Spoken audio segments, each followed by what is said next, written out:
Sous les projecteurs d'Hollywood, où brillent gloire et beauté, se cachent des luttes souvent tues. Derrière les sourires iconiques, de nombreuses légendes du cinéma ont combattu l'alcoolisme. Certains ont continué à briller malgré leurs démons, tandis que d'autres ont vu leur carrière et leur vie s'effondrer. Scandales sur les plateaux, crise publique, destin brisé. Voici les 10 stars d'Hollywood marquées par l'alcool, un voyage dans les coulisses sombres de la célébrité. 10.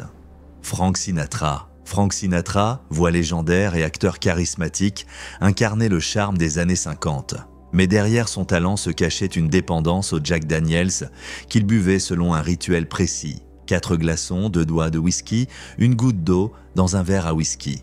On raconte qu'il pouvait engloutir une bouteille par jour, sidérant ses médecins. Ivre, son comportement changeait. Colérique, il s'en prenait à des journalistes ou des collègues. Une anecdote raconte son ex-femme se barricadant dans une chambre après l'avoir vu vider un flacon de gin. Décédé en 1998 à 82 ans, Sinatra fut enterré avec une bouteille de Jack Daniels, symbole d'une passion qui l'a suivi jusqu'au bout. 9. Richard Burton. Dans les années 70, Richard Burton, acteur shakespearien au regard intense, sombrait dans l'alcool, consommant jusqu'à 3 bouteilles de vodka par jour. Sa réputation à Hollywood en souffrait, ses excès publics faisaient jaser. Lors d'un tournage, il promit à un réalisateur de se limiter à une bouteille quotidienne, plaisant en qu'il se sentait sobre après 2. Malgré son génie dans « Qui a peur » de Virginia Woolf, 1966, nommé aux Oscars, l'alcool pesait lourd. Sur Le clan des Macpherson, il tournait souvent assis ou allongé, incapable de tenir debout. Après un divorce tumultueux avec Elizabeth Taylor, il entra en cure de désintoxication et choisit la sobriété. Mais les années d'abus laissèrent des séquelles. Il mourut en 1984 d'une cirrhose et d'une insuffisance rénale. 8. Gail Russell. Gail Russell, étoile montante des années 40, captivait par sa beauté et sa timidité. Poussée par sa mère, elle auditionna pour Paramount, lançant une carrière prometteuse.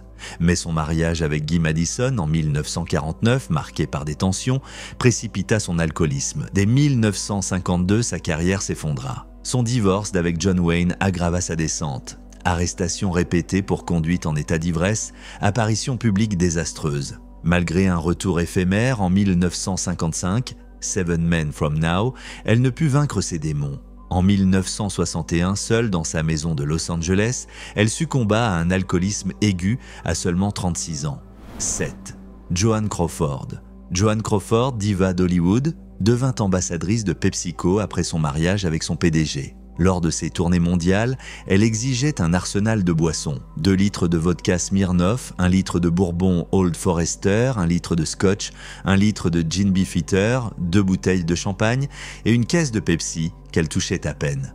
Préférant les alcools forts, elle incarnait un luxe débridé, renforçant sa légende. Sa célébrité et son rôle chez Pepsi lui offraient une vie fastueuse mais masquaient une dépendance qui colorait ses excès publics et ses relations tumultueuses. 6. Leonard Nimoy.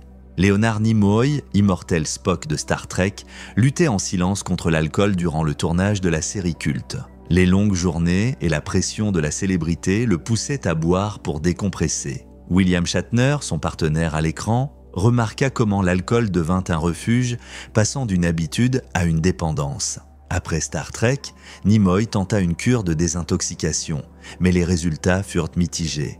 Il développa une addiction au tabac qui causa sa mort en 2015 à 83 ans d'une maladie pulmonaire. Son héritage reste celui de Spock, mais sa lutte rappelle la complexité des vies derrière les icônes. 5e, Elizabeth Taylor. Elizabeth Taylor, reine d'Hollywood, affronta l'alcool et les opioïdes pendant des décennies. En 1983, elle brisa un tabou en intégrant le Betty Ford Center, devenant la première star à assumer publiquement sa lutte contre la dépendance. Ce choix courageux transforma sa vie et inspira des millions de personnes, réduisant la stigmatisation autour de l'addiction. Après sa guérison, elle se consacra à la lutte contre le sida, utilisant sa notoriété pour sensibiliser et financer la recherche. Décédée en 2011, Taylor reste un symbole de résilience, prouvant qu'il est possible de renaître après la chute. 4e, Cary Grant. Cary Grant, incarnation du charme élégant, combattit l'alcoolisme dans les années 50. En quête de guérison, il explora une thérapie audacieuse pour l'époque, le LSD, recommandé par son médecin. Lors d'une centaine de séances, il trouva clarté et paix intérieure, transformant sa vision de la vie. Il partagea même cette expérience avec des proches, comme Judy Balaban qui y vit une révolution personnelle. Libéré de ses chaînes, Grant vécut sereinement jusqu'à sa mort en 1986 à 82 ans, laissant un héritage de victoire sur ses démons, bien au-delà de ses rôles iconiques. Troisième, Dean Martin. Dean Martin, crooner au vert, toujours à la main, cultivait l'image d'un buveur jovial. « Je plains ceux qui ne boivent qu'à pas, car leur matinée est leur meilleur moment », plaisantait-il. Pourtant, selon sa fille, ce n'était qu'une façade. Sur scène, son whisky était souvent du jus de pomme. Un verre et une cigarette suffisaient à nourrir le mythe du séducteur décontracté. En privé, Martin était un père dévoué, limitant sa consommation à un verre le soir. Mort en 1995 à 78 ans, il reste une énigme, prouvant que l'image publique peut diverger de la réalité. 2. Barbara Payton.